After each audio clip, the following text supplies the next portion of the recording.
de l'ISADAC, le premier de son genre. Il est important de le noter.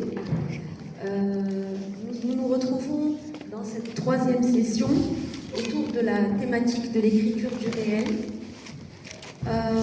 C'est une thématique éminemment légitime dans un colloque comme celui-ci, avec le sujet du colloque en lui-même.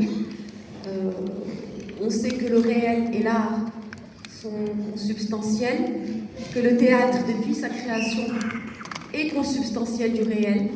Donc quoi de plus légitime que de se parler maintenant, de réfléchir ensemble sur le réel dans l'écriture théâtrale et la mise en scène, dans le théâtre, l'écriture dramatique, dans le théâtre contemporain. Alors, j'espère que cette thématique va nous amener à réfléchir ensemble, à explorer la manière dont le théâtre s'empare du réel, la manière dont il le transforme, dont il le transmute presque, puisqu'il s'agit, à mon sens, d'une opération quasi alchimique. Ce matin, lors des interventions, il a été question de physique quantique, il a été également question d'intelligence artificielle.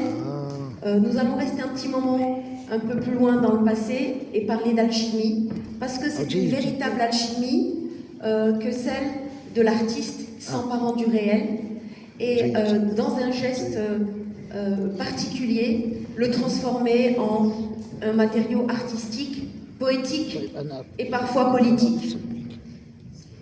Alors comment les artistes font-ils? Comment les artistes donnent-ils forme aux fractures sociales, aux questions de l'identité, aux mémoires, au silence collectif? Comment font-ils pour restituer les mutations du monde contemporain? Nous allons ici et aujourd'hui, si vous le permettez,